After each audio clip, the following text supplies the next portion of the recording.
All right, welcome in everybody to Locker Room Sports Extra. I'm your host, Big Matt. Thank you for stopping by and hanging out with me today. We're going to talk about some portal news right now happening straight out of the pocket here. Keontae Scott is headed out of Auburn to the Plains. He's going to be traveling across state westward over to Houston. Also, Carson Beck is going to be traveling back home down south where he's from Florida down there, and he's going to be playing for the old Hurricanes. Reports of $5 million to play next year for him. Hey, congrats to him.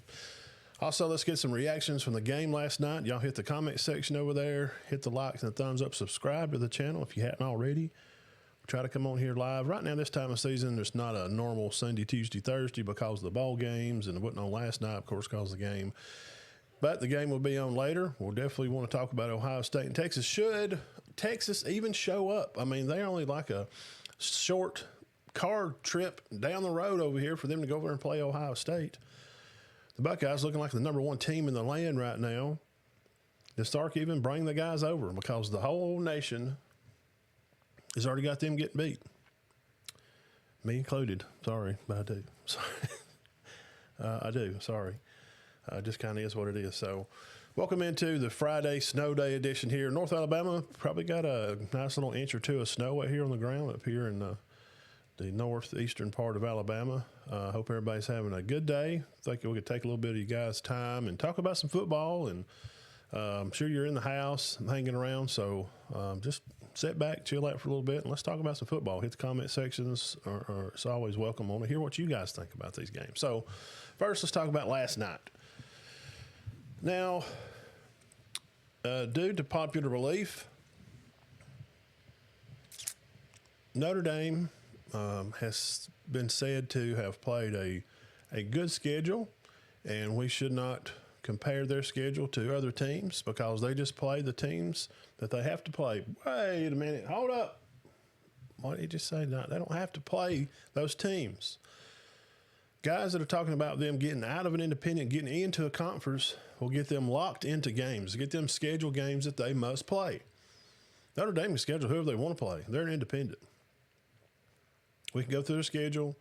We can see what ranked teams they beat. Now, they have beat the teams that's been in front of them. And to beat Georgia, and then we're going to say, but man, they didn't have a starting quarterback. Well, okay. Well, they had to play Penn State. Penn State's road to the playoff has not been very tough either. I kind of would say. I mean, you play Boise State, and you kind of get to roll over here and play Notre Dame. And during the year, they've played some, tough games, and they did not win those harder games that they had to play. I'm talking about Penn State. So the same question comes up over and over again. They always say, Matt, well, who's deserving? Who's deserving of playing these games? Well, the thing about that, when you ask those kind of questions, it's kind of a hard question to answer because everybody has, they be up in their feelings, as you may want to say. It's the lingo goes around here in Alabama. Everybody feels a certain way about their team. Now, we're not on here to talk about Alabama, South Carolina, Ole Miss, or Miami, teams that some people felt like probably should have been in because they felt like they would have put up a better fight. And then the other side is going to say, well, Matt, Alabama just got beat by Michigan. It just wasn't even a good game. Well, it wasn't a good game because neither team played worth of crap. They didn't. We are talking about Notre Dame. Are they set up to win a national championship? So let's talk about it. Let's just talk about it. Good luck to him. And Notre Dame versus Penn State. I don't, what was the outcome of the game, and what's the whole the deal there? We're talking about nobody even had any passes to their wide receiver. We knew Tyler Warren he's their guy. And what did I start out with yesterday? When I started out yesterday, I come on and I said, guys, got it right here in my notes. Penn State, here's the things that you need to do. The need to do's. We know that you have 2 rushers over 1,000 yards, so we know they're not going to throw it a lot. So people say, Matt, they didn't even throw the ball, but, how many times they even threw the ball yesterday? They only threw the ball for 135 yards passing. Okay? Aller threw the ball 12 completions out of 23 passes. Notre Dame, 15 for 23. Boom, very similar.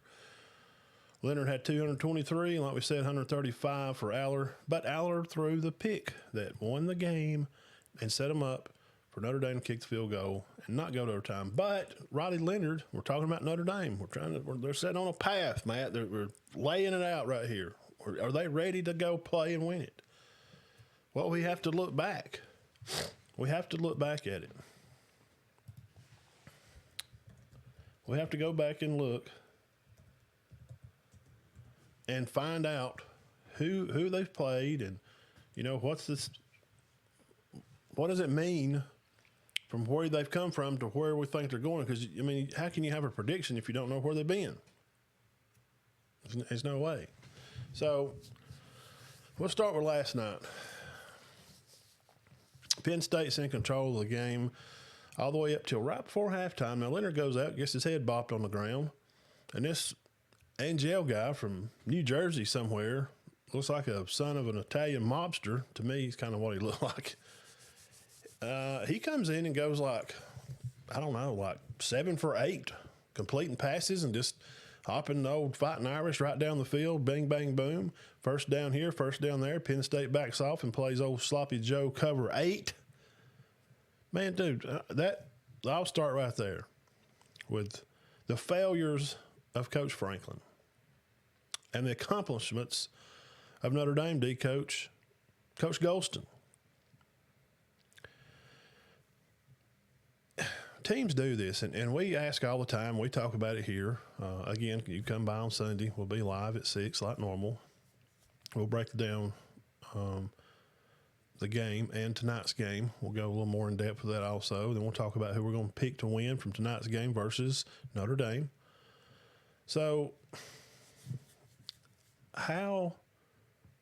why does it always have to be? It's like, you ever notice like if it's 2nd and 20, teams just run a draw play or they run a screen or just something like you're just basically, if it's 3rd and 20 or something, they just run a screen or a draw. Like you're just saying, I'm just trying to line it up so I can punt. I don't understand that. That's playing not to lose. Nope. Hit number 2 that I just mentioned yesterday. Number 1, I said Penn State's going to have to play. You want to be who you are, but they got to play outside of that realm a little bit. And they did in that first half a little bit.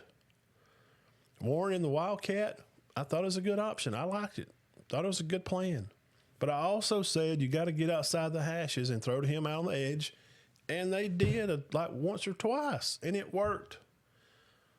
Warren gets tackled, bam. Pops his head on the ground.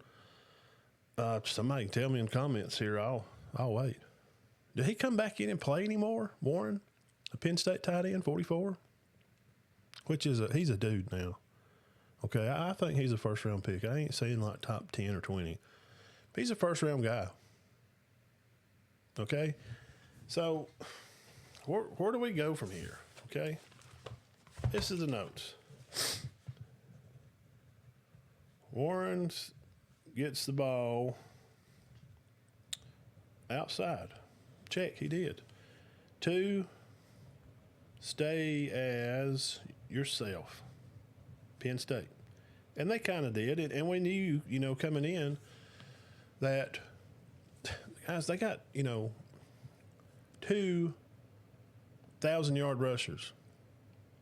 So Drew he don't have to just be a killer out there in the field.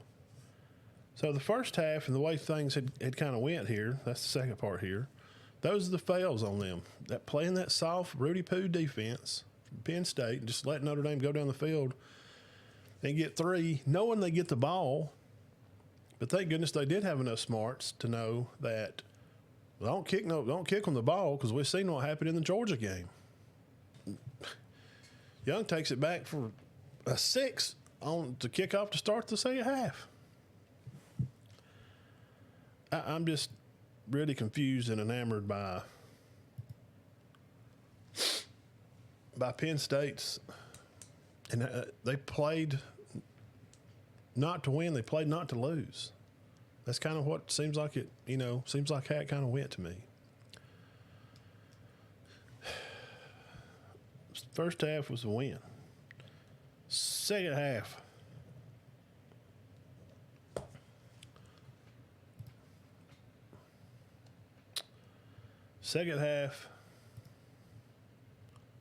just go down through the list right here. Third quarter, 10 minutes on the clock, touchdown Notre Dame, Ryan Leonard, 3-yard run, and they kicked the extra point. Remember, it's going in, it's 10-3. They let them go down the field and kick and get 3.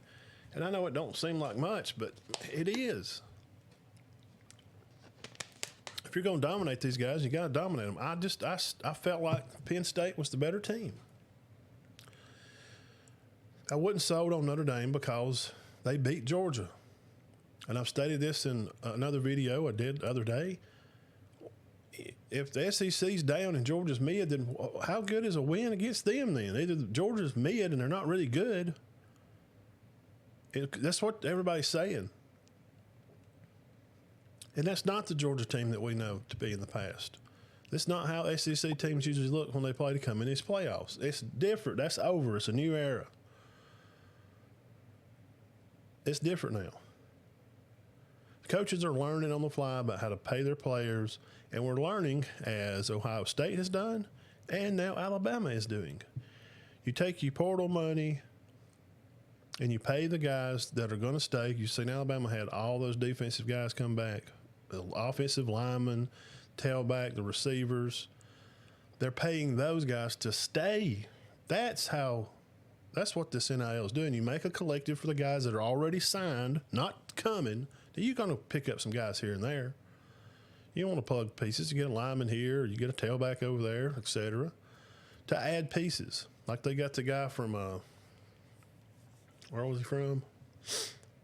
Then we got that tailback. Auburn got a guy from UConn or something, Then we got the guy from, I think, Raging Cajuns. 3 or 4-star guy. Looked good. 5'11", 210, 220. Over 1,000-yard rusher. You can put him in, let him play situations.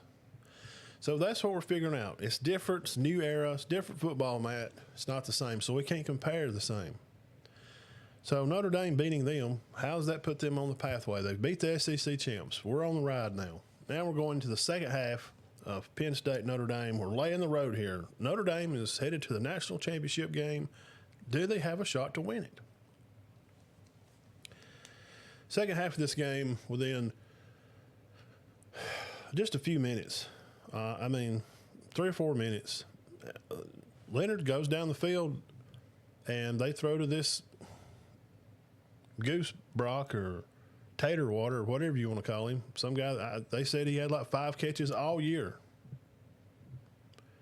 And he shows up in this game. Hey, shout out to him. Goose Water, whoever he is. He had 3 big catches in the game. But they score this touchdown here.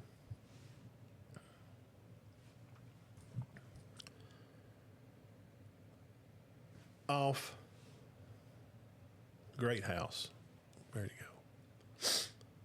To tie the game up really quick. And Penn State just never had an answer back. They went away from what I was talking about, these notes I put down here, things we want to see out of Penn State. Stay true to yourself. Use Warren out on the outside some, throw to him a little bit. They did that a little, and they got away from it. Now, here's the part where you have to be, as a social media sports person, you can't just be a fan. You have to legitimately say,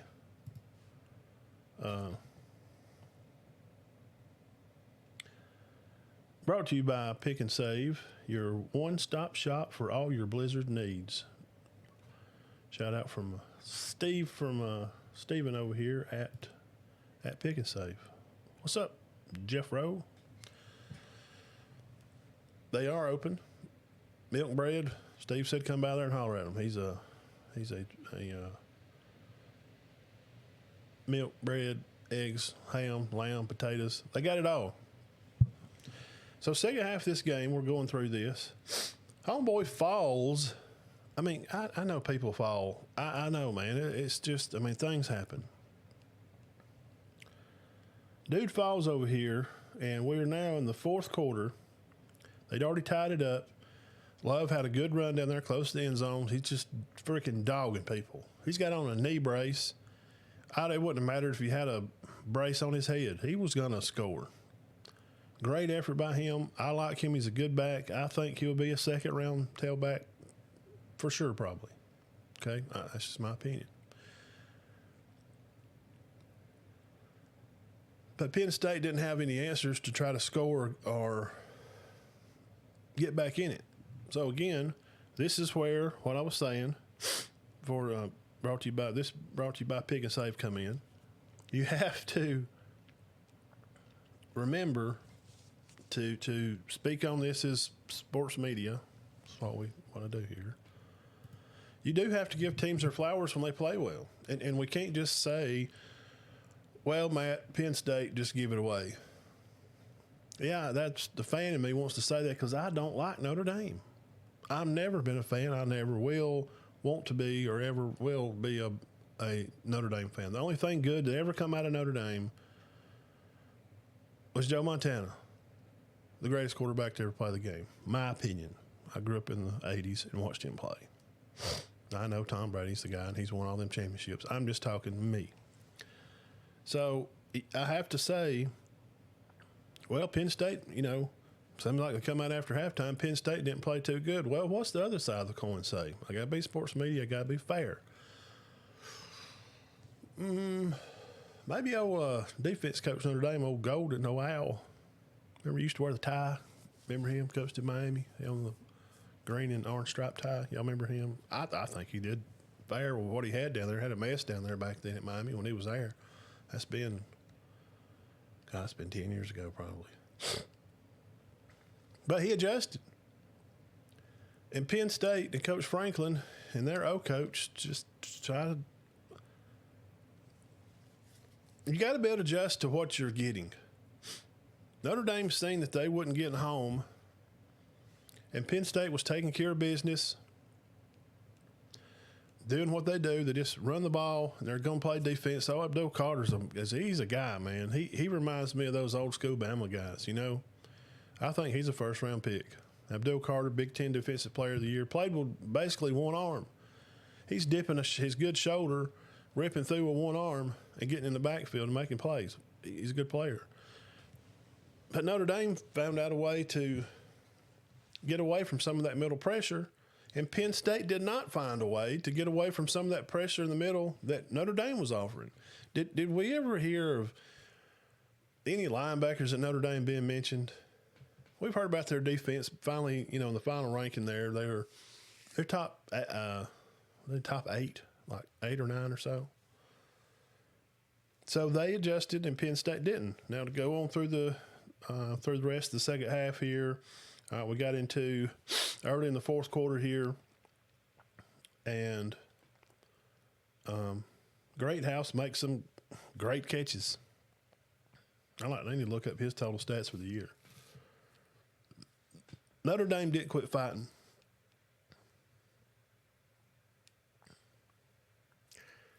And Penn State, 7-yard run for Singleton. He's a good player too. Like him, be a second-round guy. They score with 10-20 left, and then again with 8 minutes. So they get the ball back, play bow up here and play good ball, and they get back and tie this thing up 24-all with 4 minutes left. And I'm thinking right then, this game's probably going to go to overtime. It just kind of seems like it is. It had that feeling to it because Penn State just had not played real good in the second half because Notre Dame had played better second half. Penn State's, they're beating the world, bro. The first half, they're on in Notre Dame. There's not much of a shot. It seemed like, I was just, letting everybody know my comments on the first half for Penn State. They were just moving the ball and doing their thing, man. The plays look good. Warren comes in at Wildcat. Then he would, boom, wave everybody off. Aller would come in, Warren will go out here, as a blocking back over here, bring everybody in, get up under center, hand it off one time. I love the formations. They'd come in tight out of the huddle. They would change it up. They would spread them out. Plays were working. They're moving the ball. And they play the ball to him through the game. What did Warren wind up with for the day? 75 yards. He had over 100 catches on the year. What a ball player he is. Really fun to watch. Watched him a time or two other than this year. But because it worked early, he had 6 receptions for 75, averaging 12 a carry. But look at their other 2 guys here. Singleton had 2 catches for 33. And then Dinkins, one of their athletes, he's also the other tight end, number 21. He gets the other part of some of the yards. They wind up with 340 total. Notre Dame wound up with 380 total. Because, if you had said, look, here towards the end of the game, we're winding this thing down. If you got in a time machine and said, look, Matt, Penn State start at the bottom. They're going to be 2 for 2 on 4th down. They're going to have, about 340 total yards. And they're going to rush the ball for over 200 yards. Singleton for 84 and Allen for 82. And even Warren ran the ball twice for 21. And Drew even had 6 runs for nearly 20. Singleton had 3 touchdowns. Pre-game time machine moment. Bill and Ted. Wayne's World. Well, I just said, who you putting your money on? I just give you those stats. No doubt Penn State wins this game. I just told you they rushed for over 200. Both their backs are close to 100. And the tight ends involved in running. And Aller don't have negative in rushing. That means he didn't get sacked a whole lot, which he did one up, was it 5? I think 5 sacks on the day. So I hadn't even looked at penalties yet. Penalties, 4 and 5. Penn State had 5. Notre Dame had 4. Penalties wasn't a real big thing. But, Notre Dame did have 2 interceptions. They did give the ball away. Great House, 7 catches for 105. What about that? Never heard of him. It's just very surprising.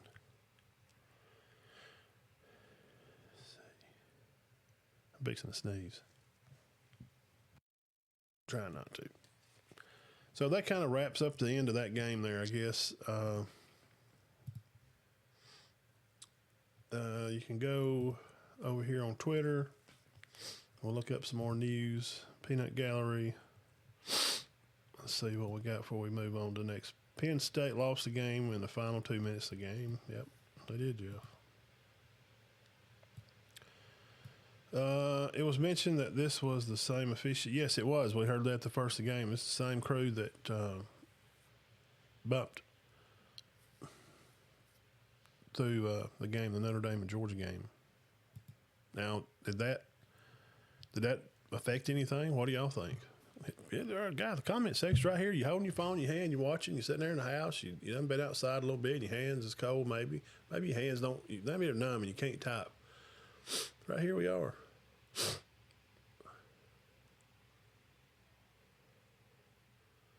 Just type it up right now.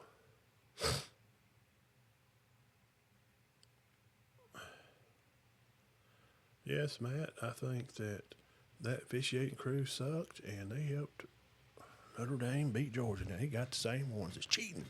Set up. Now, if we can call out and call Bama cheaters and, everything they've ever won, they've never won it legitimately. They've won it always by cheating. And call out Notre Dame if you think they're cheating. Georgia fans, y'all mad? Lost your quarterback to injury. Then he leaves.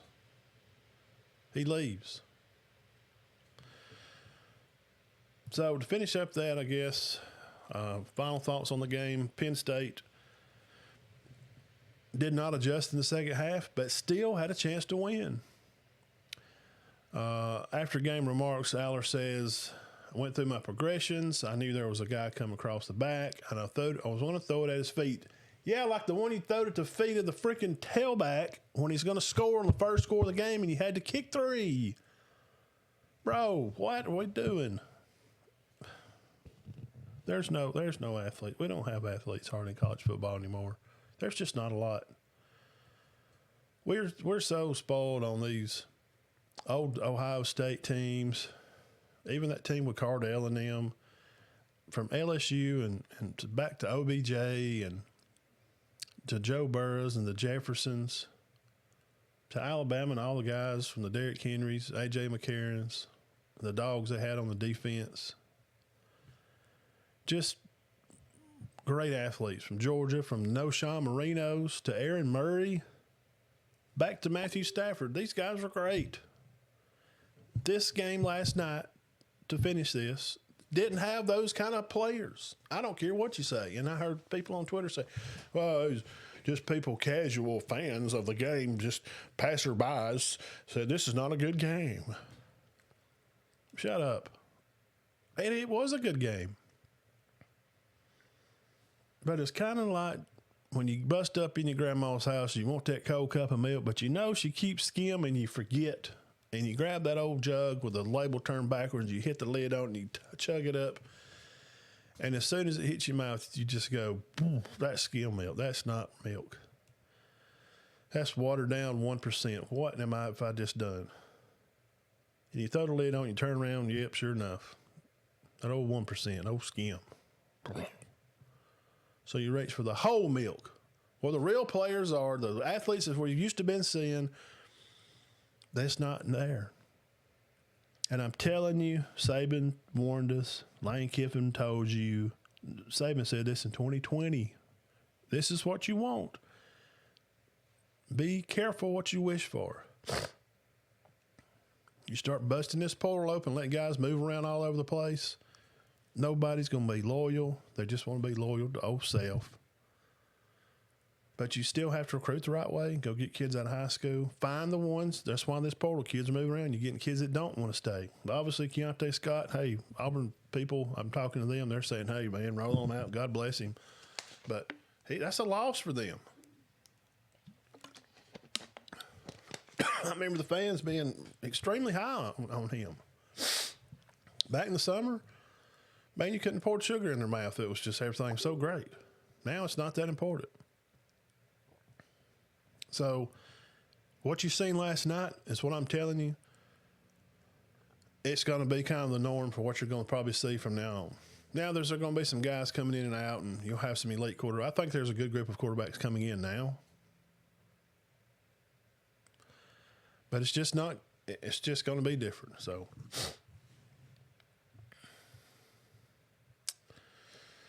rolling on through. Then we'll talk about guesses for tonight. Oh, Lord. News breaking from College Football Report says wide receiver Kerryon Lacey is wanted for a negligent homicide, a felony for hit and run. Oh, Lord, bless his heart. Dang. Man, I hope that works out for him. Lacey, wide receiver, LSU. Allegedly being looked at for a hit and run.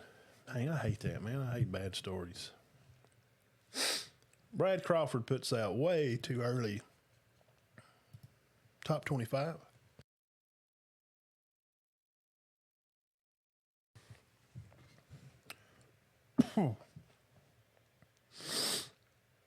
Way too early, top 25. He's got Texas, Ohio State, Georgia, Oregon, Notre Dame at 5. And he's got Clemson, Penn State, Alabama at 8.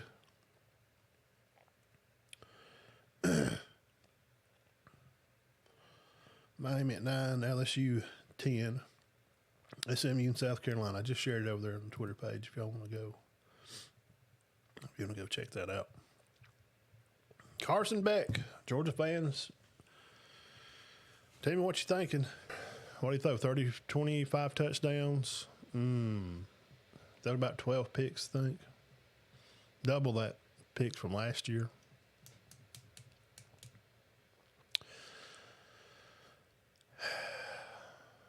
Well, I think that he's read the writing on the wall. Stockton's their guy. He didn't really lose in the game against Notre Dame. Some of it was play calling. I'm just not a Bobo fan. Not. Been watching this show long enough, I'm just not. I'm just not at all. Not impressed. There was parts of the year, I think against Texas, he had good game plan. But some of those other games, he just really wasn't sure about.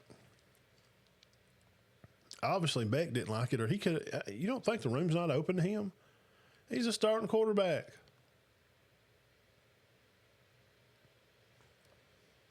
And after what happened last year, I figured he'd be in for a little revenge tour. I mean, he got to leave the SEC champ. I mean, they did win it this year, right? They did win it. Dane, what's up? Dean says, "What's wrong about Allard? He hadn't thrown 2 picks, but still don't agree with them throwing in their own territory 40. Yeah, I know. Yeah. Penn State, Allard, he threw 1 pick. That was the pick at the end of the game.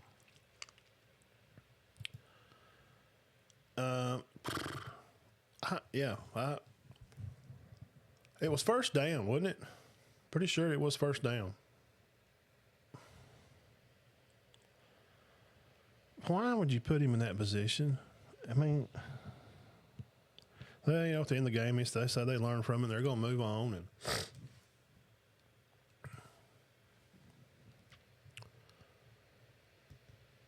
And I don't understand why. What's the point? And you can go back and second guess. And we've coached it, been around it, and Dean's coached for a long time. But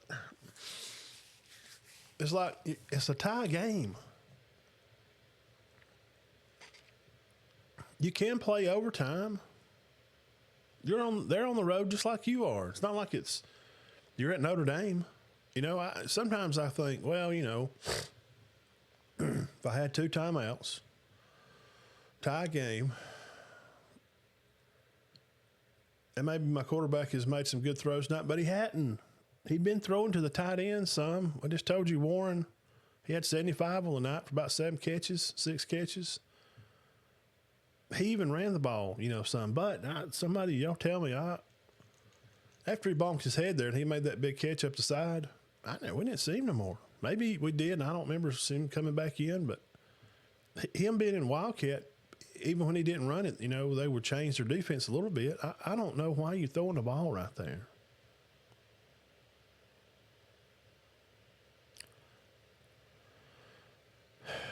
Beck will fit in well with the Miracle Mile crowd in his Lambo. Yeah, well, he's got a girlfriend down there, and I think, y'all can tell me if you know a little more about this situation. I think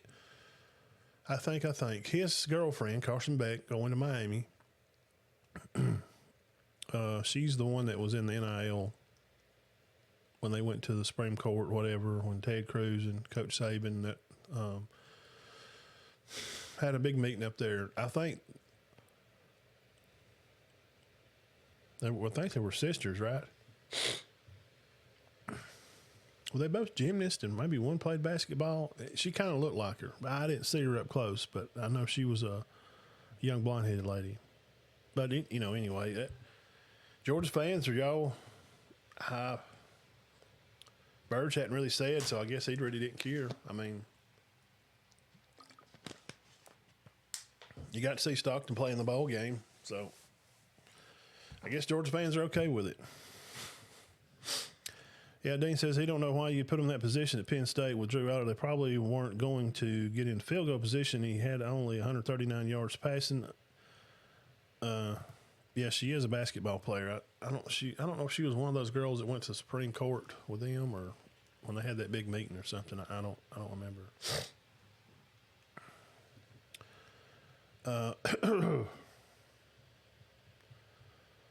So, other news on the docket today. Darn. Can't believe that. I can't believe that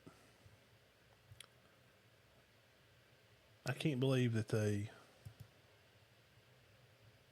put in a new goal.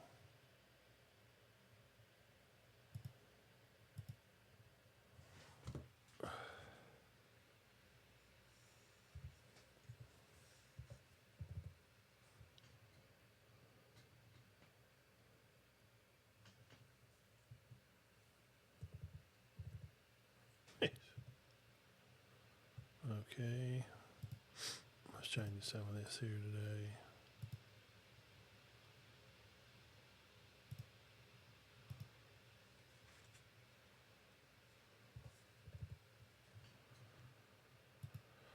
You can help us hit 100 stars today. Put out for a new goal while you're watching here live. We'll be on here hanging out for the next little while.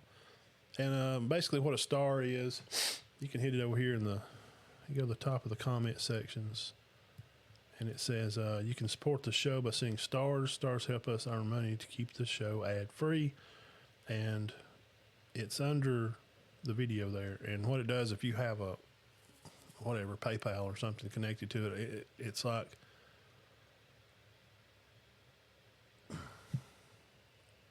is it 99 cents for 100 stars, or it's 99 cents for a star? It's not not like a bunch of money, but there's some people that give on here throughout. Sometime Miss Judy Wood and Nick has a couple of times, and they just put in $1. I think I had some people give $5 one time, and it puts in an account. And once we reach I think it's got to get to $100, and then I have to do a tax ID thing because we're a nonprofit. But I'm at a goal for that, so y'all help us hit that goal today. Help us hit 100 stars. Appreciate it. Jeff says Texas will win the game tonight. It's a home game. Well, let's talk about that, Jeff. The old matchup. Should Texas Longhorns even show up?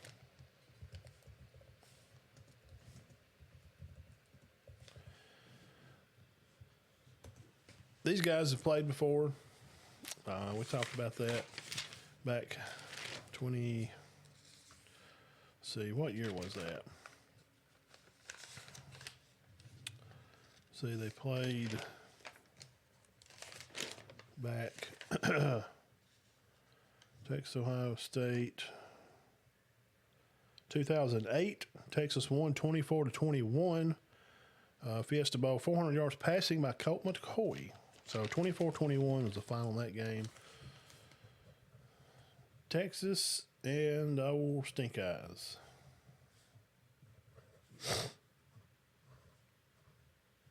Penn State blew it. Topic 1. Should the Longhorns even come to the game? I mean, what's the point? There ain't nobody picking them. I think is it still 5.5 point favorite?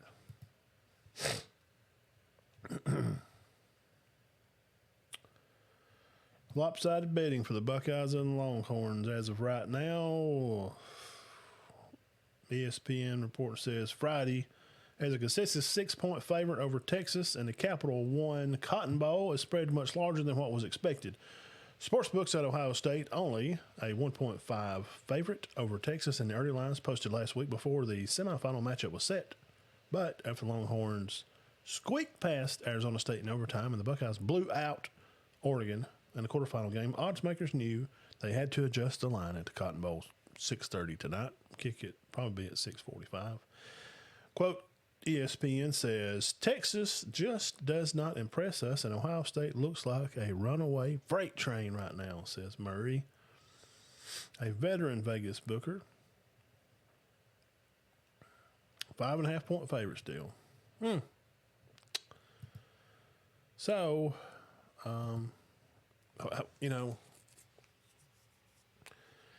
keys to victory. Well, we know one thing. We know that Jeremiah Smith is him. He is him. He is an awesome player. I can't wait to see him play even more. And I don't know who's going to put a rainy bucket walk around his head like Charlie Brown, because I just don't see it going down. He's too much. He's too good. I don't know. Not only just try to cover him, but Texas is going to have to tackle him to the ground also. Texas has to stay on course for the first big storm that's going to come through. Coach Chip Kelly calling plays. Coach Ryan Day got all the men locked in and ready and locked and loaded. Special teams will be an important part of it tonight. So, same thing I offered advice to Coach Franklin at Penn State that he did not take. I told you that Warren had to catch the ball outside the hash marks to be a little different because they stay so stuck inside the hashes. And they did a little bit, and it worked, and they went away from it. Coach Franklin, you're subscribed to the channel. You watch us, bro. Sark, listen. You've got to win the battle up front of the O-line. You got to be able to run block. If Texas can't run the ball, write it down. Take this little pen and if Texas can't, C-A-N-T, if they're not going to be able to run the ball, and I don't see them running the ball. I just don't see them winning. They got to be able to control the line of scrimmage. Because Sawyer and those guys do. Well, 33, Ohio State, he's good. He's a good football player. You don't think he's going to have 5 or 7 tackles tonight? He probably will. The positive note is for this. Texas has been now to 2 semifinals. A lot, not all, but a lot of these guys played in the game last year. You had some, graduate and leave, and some injuries take people in and out.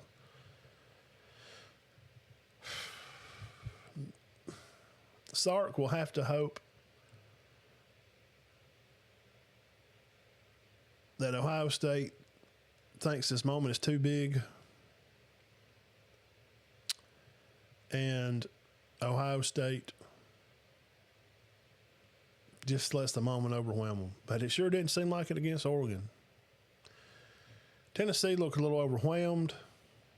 Oregon did not look prepared. Ohio State looked like that. Dean, you remember the Bama game we talked about too in Clemson? Good Lord Almighty. His first pass, he throws a screen out there. Boom, touchdowns, pick 6. Clemson said later on, we found out that Dabo took 1 day a week that whole season because Bama didn't beat him. They took 1 day a week. Trevor Lawrence in that group. Right? Clemson was ready.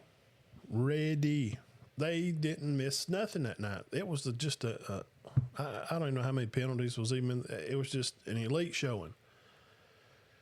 If Ohio State shows up tonight here in about 4.5 hours, 4 hours,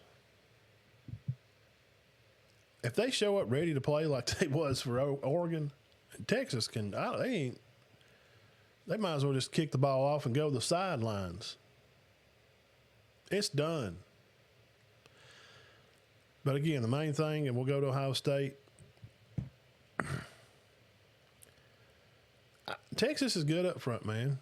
Let's not forget. I know. Georgia beat them twice, and Notre Dame beat Georgia, and Alabama beat Georgia. And Northern Illinois beat Notre Dame. So what does that mean? Does that mean that Northern Illinois they're title contenders? By God, they beat Notre Dame. They should be in it. Shut up. That's stupid. You can't do that. He beat him and they beat them, and that's why that don't work. Because teams show up differently on different days because they're humans and they're not programmed robots. And teams match up different. It's like boxing. Football's kind of like boxing. It's matchups, man. But Ohio State's, they're on course to score first, especially if they get the ball. Bro, if Texas gets the ball first and they have to punt, they pull some of that Bama stuff like Bama does most all the time. First series of the game, run, punt. If Ohio State goes down and scores, Texas has to be able to weather mentally. Sark cannot let those guys fall apart. Guys, they scored. Okay, it's a football game. They're going to score. They're good. It's the semifinals. You got to not let them freak out. That's a huge key, for the number 2 key for Texas. I'd say that's number 1. Don't panic. Don't hit the delete button right off the bat. Don't just run away. I mean, it's just is what it is. You got to be able to run the ball. And what I started with, you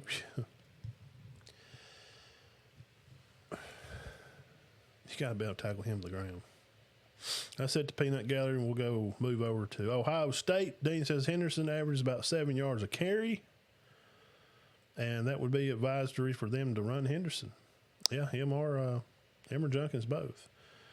Is yours the final game for Texas? Rumors are the new $6 million man. I know I did hear that. Maybe to, crap.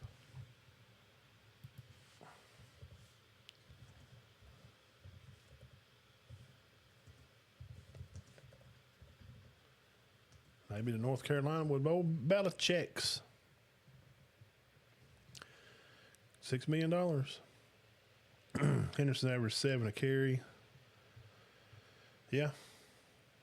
For the first time in several years, Henderson is healthy at the end of the season. Yeah. Well, he's good, man. I really like to watch him play. Now, let's talk about them old Buckeyes. Let me tell you, Jeff, Mr. Anderson will address you. Mr. Anderson, #1 fan in the world, right here. Let's give him a big shout out. He's an Ohio State fan, grew up there, lives over in the state of Georgia. Gives us lots of news for Carrollton, news on Juju that he heard around there locally from people. So y'all respect Mr. Jeff in the comment section. Bun, what is up? The coach of the century. Talking about the greats. The #2 fan, Locker Room Sports. Dennis Welch, famous gridiron gang from Cherokee County Warriors back in the day, says yours is leaving Texas. Maybe not his choice, but I think he's gone. He better be good tonight, because that #1 defense with nine 5-year starters coming back. Michigan had how many last year? Like 12 or something? It was something crazy. 12 5-year seniors. That's how you win championships. Are you listening now? Hello? McFly, hello? Pay the guys that are there that's dogs that will get after it and play and will buy into the program. And then use some of the other NIL money to plug little pieces here and there. Portal guys are used to plug the ship, not build it. Bama's doing it right now. And y'all ain't even paying attention enough closely to see it. Ohio State, that's what they done. They paid the guys that are there. Why do you think Bama just had like 10 guys return? Because they're paying them to stay. The good ones that they want, the ones that you see hit the portal, they don't want to buy in. Well, they got to go. Maybe that's the deal. Keontae Scott, breaking news soon as the show started. Keontae Scott, defensive guy for Auburn. He's headed over to Houston. Lonnie Freeze let him go. I can't believe Auburn lost another one. God darn it, we're falling apart. Auburn, we're already terrible. Guys, you don't know the inside, all the details. Maybe he wasn't bought in what Coach Freeze is wanting to do, and he's going to pay the guys that want to hang out and be a part of what they're building. Now, enough about the lesson. How to win college football championships like Michigan did, paying the guys to stay.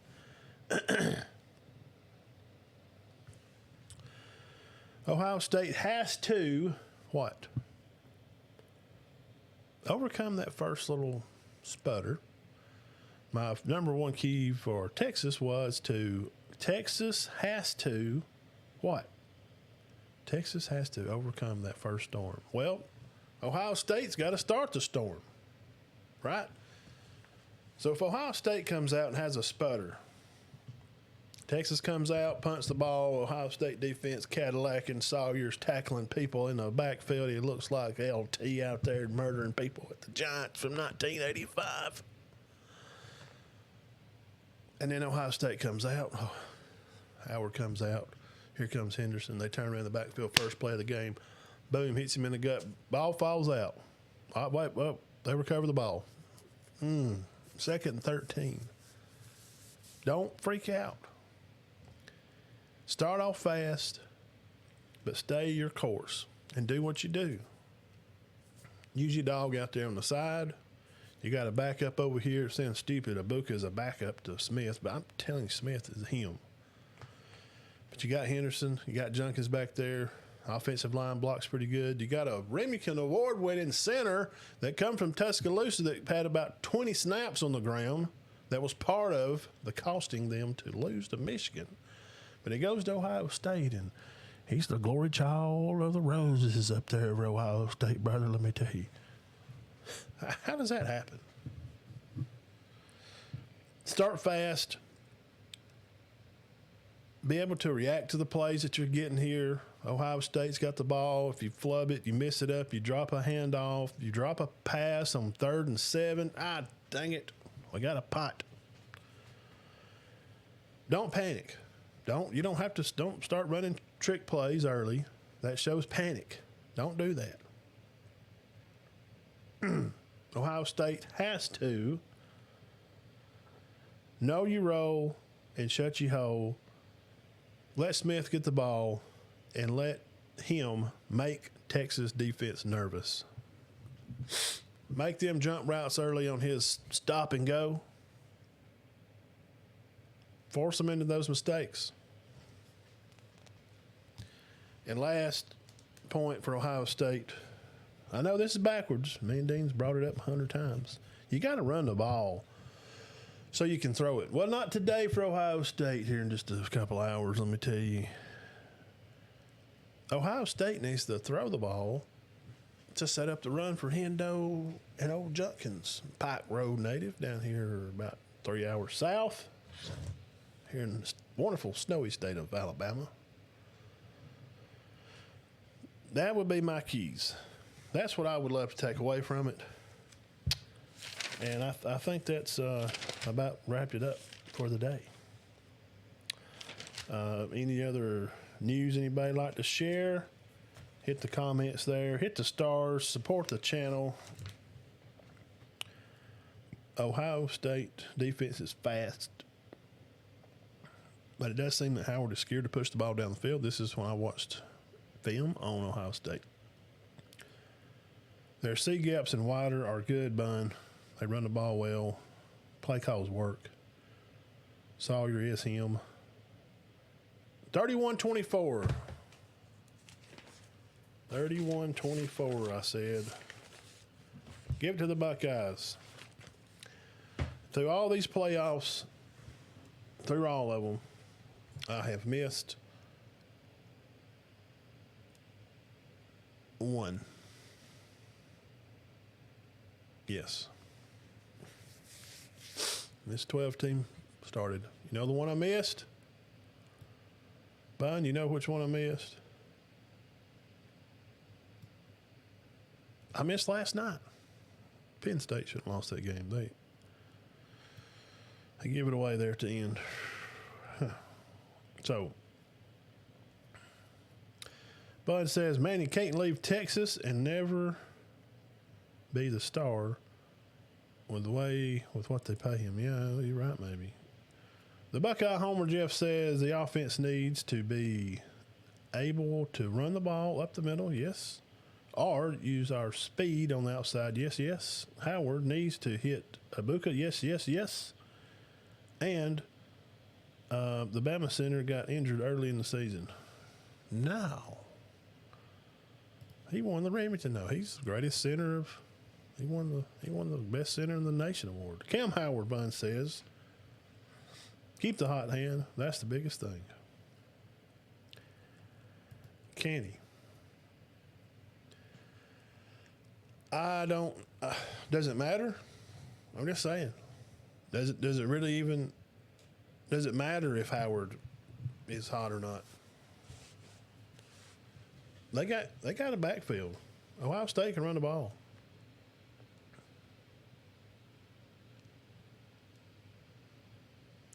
I think their defense is good enough to cause trouble for Texas offensive line. I'm not a big enough believer of Howard.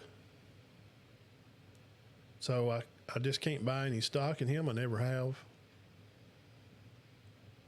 And Caleb Downs is going to play down on that line of scrimmage.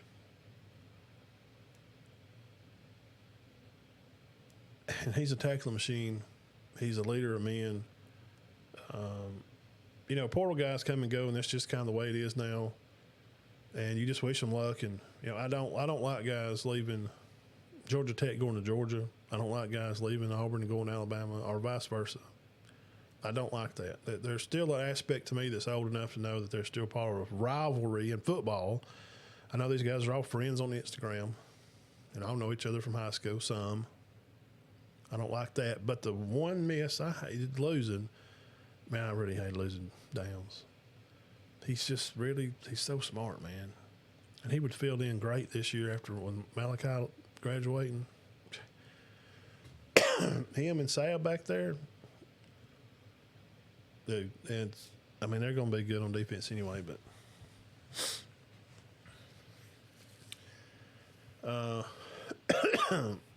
tighten up on the defense a little bit. So I know that we play over cover 2.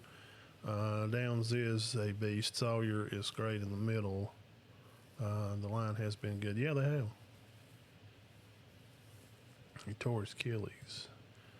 Well, that sucks. So, we broke some news early, man. We broke it early.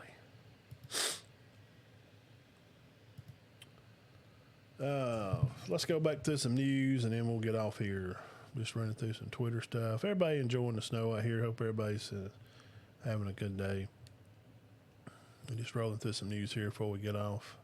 Shout out to Jake Crane of Crane and Company, known as the J-Boy Show originally, and he's just had his first child. He's having a little girl. She just come into the world, and we're happy for him and praying for his family and best wishes to him. Had a pretty little baby girl there. 10 fingers and 10 toes, son. That's all that matters. Let's see here. We're looking for transfers, or looking for guys moving out. We know about Keontae Scott. Broke that news. Soon as I come on, bro, it come out. Here's more about Kerryon Lacey charged with an exit. Oh, Lord. Showed a picture of the car. Poor guy. Man, he hit. Man, crap. I hate bad story. I like, we support kids. They're not kids. They're young men. I'm trying to find a search over here for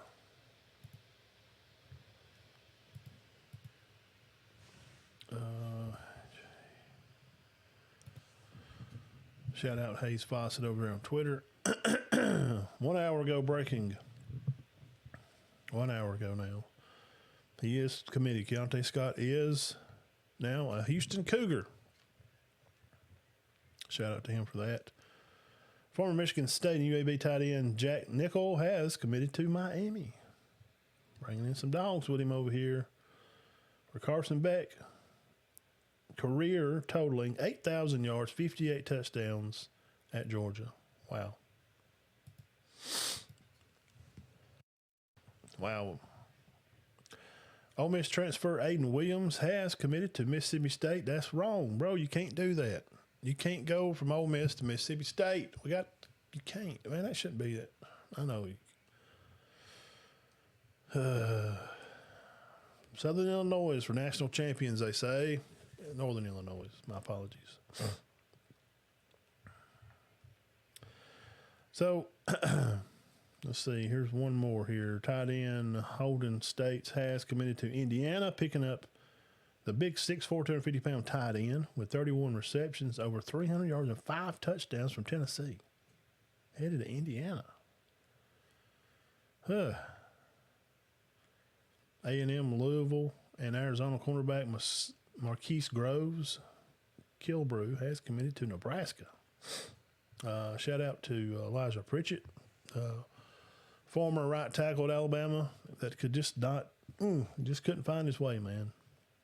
He will be at Nebraska. He'll be a Cornhusker. 4-star running back Javante Osborne down at just 10 different schools, he says. There's Pritchett to Nebraska. Notre Dame running back Michael Bell has committed to Georgia. Hey, whoa, watch out. I didn't know about that one. How did I miss that? I don't know who that is. 5'10", 180 pound. Michael Bell. Yeah. He's going to be a Bulldog. That is good to know. Jeremiah Alexander from Bama. He didn't get a lot of playing time. He had I think he's the one who hurt his knee.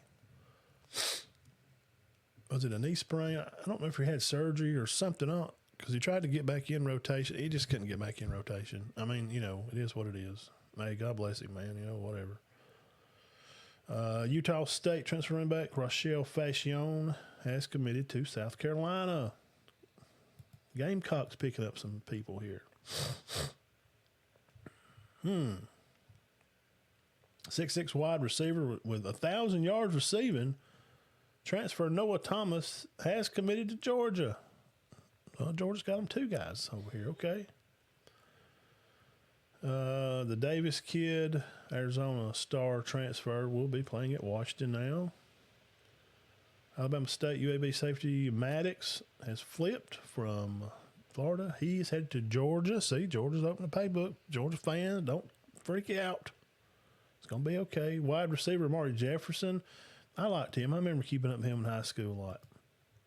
That's not shocking for him to leave Bama. The wide receiver room at Bama is good, man. It just is. And I'm not saying he's not good. I liked him in high school. I followed him in school. He played up there, Dean, didn't he? He played up there at Chattanooga. Yeah, I thought he was good. I mean, it's small school, whatever, but he went back home. Ain't nobody knocking him for that. Like Caleb Cunningham, number 1 receiver, Mississippi. He's coming to Bama. He's here. I'm locked in. I'm ready. I'm locked in. Me and Ryan, we buddies. We hooked up. He's at Ole Miss now. Of course, that's been a month or 2 ago.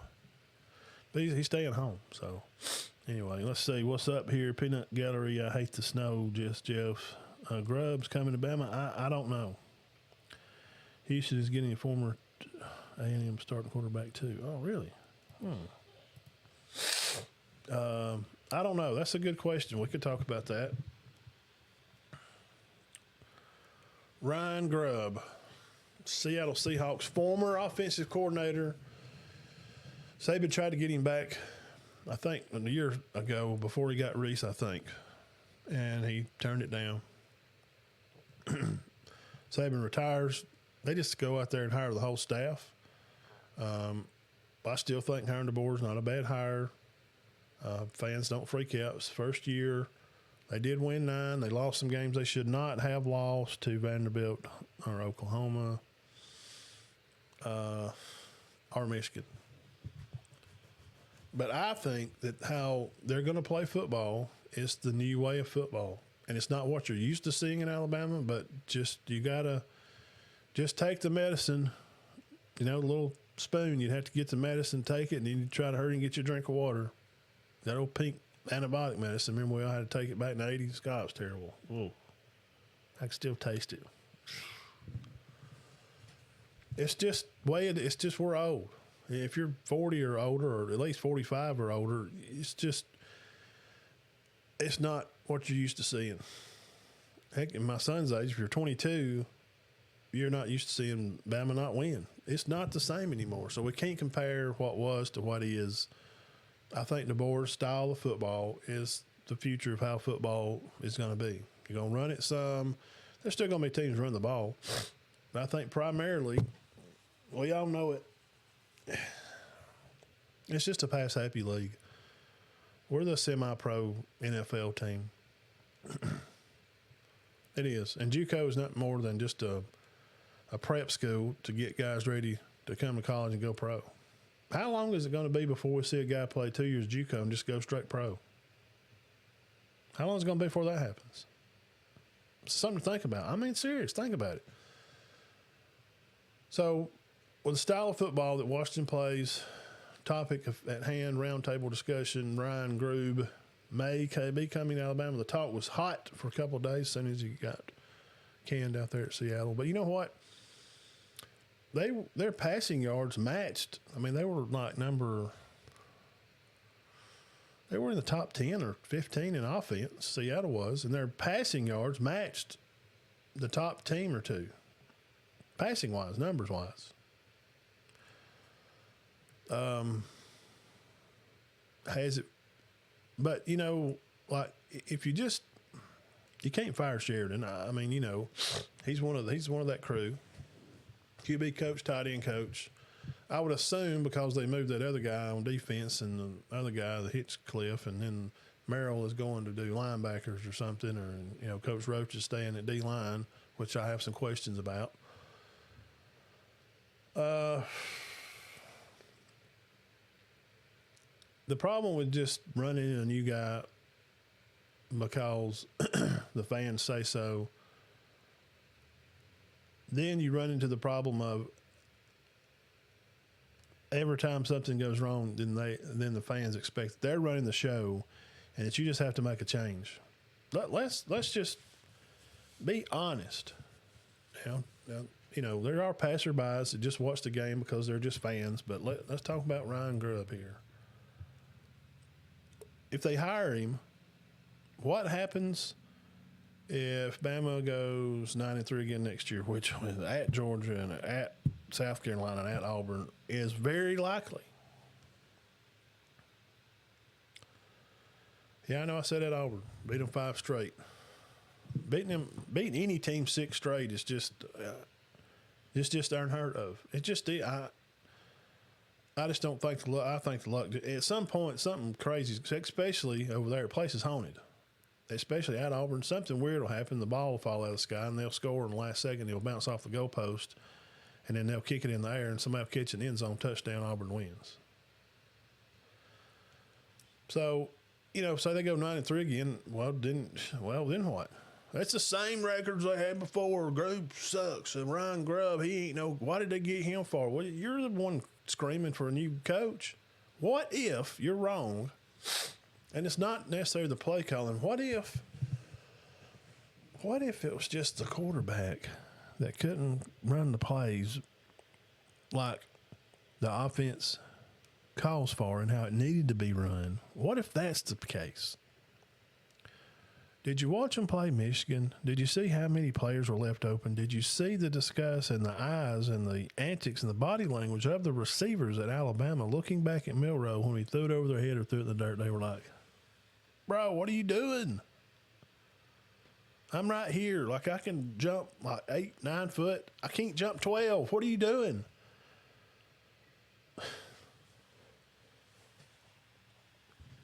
Could that be some of the problem? Maybe maybe Milroe wasn't the guy for that offense. He wasn't. I think there's no question about it. I don't think there's a debate out there for it. I'm sure some people like to argue it. But some people just like to argue because they want to be right and they can't be wrong.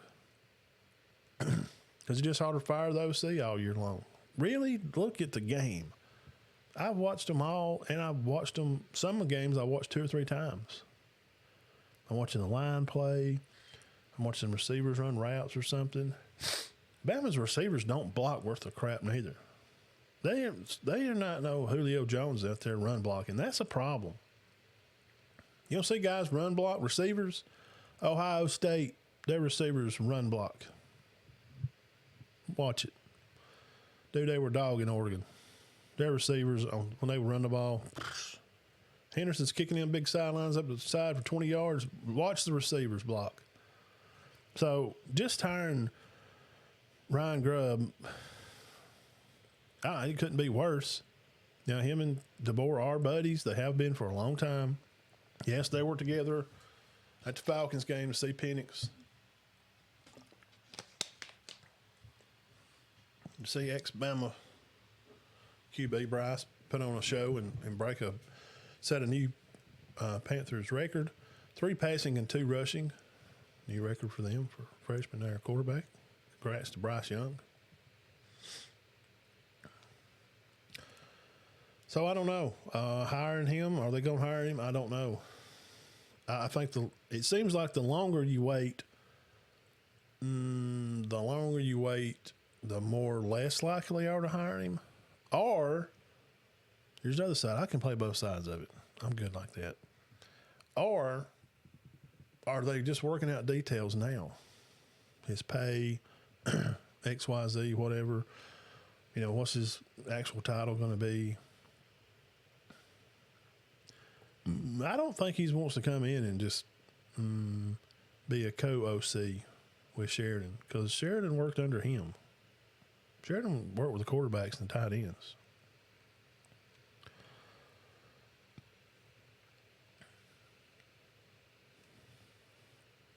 I don't know. So y'all tell me what you think. Let's see. Yeah, no, they don't lose their eligibility to transfer. The Bama coach after Bayer was Perkins Curry. Bill Curry?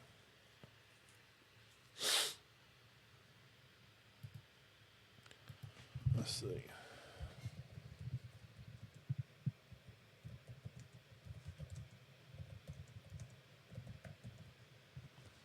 I think it was right. Yeah, Perkins.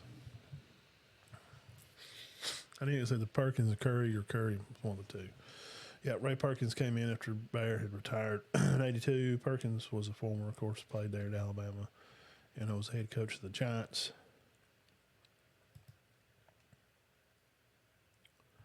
Yeah, Ray Perkins. And there was some time there. I remember those times. That's when I really, probably really started watching. I mean, I remember watching Bayer coach a little, sort of. But that's when I really started watching, probably when Perkins was there. And, there was times Bama would just be lucky to make a bowl game sometimes. And that's just, look, man, the Nick Saban thing is over. I don't mean just over for Alabama. I mean that what happened was a unicorn. For him to be able to get that run of coaches, you see what happened when they started leaving. Well, they just, they still won here, they won in 2020, but it's, dude, that staff was amazing. You're having guys like, all these guys are coaches now, and they're all in the freaking playoffs. Their teams are successful. For Nick to get that staff and be able to take a group of 85 guys, to quote Tyler Siskey, he says, take a room of 85 assholes and get them all to play together. Nick Saban's the guy. How can you do that? X's and O's is whatever. He can get guys to play, and he's smart on recognizing defense and good coach stuff. We can give flowers for all that. His thing was this. He knew how to brainwash kids into putting their egos aside to go out there at practice in the game week for just a couple hours. Don't fight and fuss with each other, just to get locked in and go one way. And you just can't do that anymore. Because you got to get on and stay on, because they're young men and they got poop for brains. I know I was a young man once too. So, does Ryan Grubb come on and for Bama? I don't know. The longer the better or not, or if he's waiting, or they're working out a deal, or. Do we need it? Here's my opinion on it. If Dude Bro don't want to come, then I ain't begging nobody to come, because number one, the job at Bama, being at Bama 1 is impossibly crazy hard. Your expectations are here. It's like national championship or bust. This fan base can't realize that what they've seen was a one-off. It was a straight-up unicorn. It's a straight-up one trip. Cam Newton to Auburn, come in, flash 1 year, win it all. Great athlete, leave. They got to go back again, 2 years later? Because once you win it, you can start getting in some players, That style of football is just gone. You're going to start seeing these teams in these games like Notre Dame and Penn State games last night. Neither, quarterbacks are okay. One, you're going to have a lot of passing yards maybe here and there. One team's not going to have a lot of rushing. May have a good defensive end, like Carter, who's going to be a first-round guy. But they ain't going to be no more freaks out there. Very rarely are you just going to see that, because they're going to come in and play a year, and if they don't get to start then, they want to leave. Well, the ones you want to buy into that are really good enough and worth your time, you got to pay them to keep them, to retain them. And once you get them for a year or two, now they'll probably hang around, especially if you're winning some games. So does hiring Grubb make a big difference for Bama? I don't think it was just necessary. There was some play calling, sure. We can all gripe about some stuff, but we don't know, man. We're not up there in the box. There's some stuff we're just not going to know because we're just fans. Bun, you've been up there in the box. I've scouted games and stuff before. It's different, man. When you're standing on that sideline looking across that field, that high hump, you can't even see all the way across the field. I mean, dude, you think it's whatever, but when you're standing down there with a headset on, it's hard. It's not easy. And sometimes making the right play call, it just comes with experience, too. Dude, Sheridan, he ain't never called plays. And he had to take Milroe, this quarterback, to – it wasn't set up to run their system. So taking that big old blower out of that old Charger that you had out in the barn, taking it out, and the car's gone, you sold it, and all you got is that old 79 Datsun pickup truck. You're going to take a blown 440 Magnum motor, bored 60 over with a belt drive blower, and you're going to stick it in a 79 Datsun truck. What do you think's going to happen? You mash the gas and the motor's going to turn over inside the frame and rip the truck in half. It's not going to work. You can pet it and baby it and feather it and probably make a rip down the track. And if it stays together, you may be able to make another one. Well, they won 9. Now they're going to have a quarterback coming in. Russell, he's going to be a guy that can do a lot of stuff. You see him throw the ball, bro. Go watch his All-Star game stuff. He's next level, elite. Sidearm, overarm, his vision, his ability to run, take the ball down and find places to run to get first downs. And we won't see Ty Simpson. We're going to find out. So is Ryan Grubb the answer? I don't necessarily think so. And if we don't hire him, is Bama not going to prosper? I don't go along with that opinion either. Does hiring him take Bama to be a national champion? No, I don't believe that either. This thing takes time, man. Y'all, these fans, we're going to have people come back and watch the show later, and that's fine. I do appreciate it. It takes time. It takes time to come in and build. And now these days with kids moving all over the place, it's hard to put stuff in. You can't even walk around with a pen no more. The days of walking around with a pen, putting your name on something, that's done. Why, Matt? What are you talking about? You need a pencil. Because ain't nobody hardly staying around. You got to have a pencil with a good eraser. So just, let's just see what happens. Let's just see what happens. We got an hour and a half. Yeah, that's what I want to do, about an hour and a half. We had a lot of topics, man. So y'all enjoy the game tonight. 3 o'clock, right on the money. Love you guys. Appreciate it. Jeff, Bun, Dean, all you guys, y'all enjoy the rest of your day. Everybody that come by, hit the stars, support the channel, give what you can, enjoy the weather. Go get what you need probably now. If you're in Alabama, northeast Alabama, somewhere, northwest Georgia, if you're in Kentucky watching stuff, we got people there watching. You ain't going nowhere. We got people in South Alabama, Florida watch. Y'all are cool.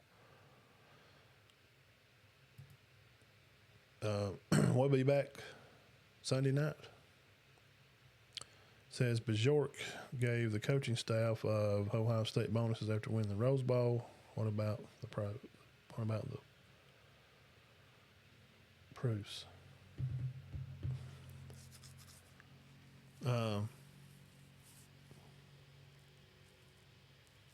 Yeah, I know.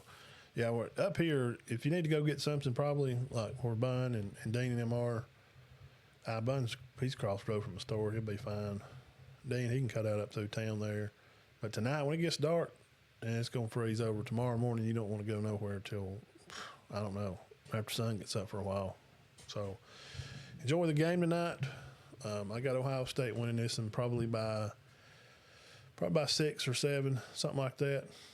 And I've missed one game through these playoffs. Penn State blew it for me. So anyway, we appreciate you. Love you. Thank you. God bless you. Everybody be Be safe, be careful. Keep your heads clear, your hearts full of God. Sunday night, 6 o'clock, show 268. Rocking right along to wrap up the year before we hit the national championship game review. And then I'll be on just here or there, give some updates or news, and we might do some March basketball stuff. But probably February, probably won't be on a whole lot. The page will be live, and there'll be stuff shared on there every day, and I'll be on there talking stuff, but just going live probably not as much. Recruiting's kind of down. Portal's closed. Football's over. May share some scores, some NFL stuff on the page or stuff. Always some stuff like that. May chat up some NFL stuff. But all right, so y'all enjoy the rest of the evening. Enjoy the game. Enjoy the time with your family, and you should see me and Dean live here Sunday, Lord willing. Okay? All right, thank y'all.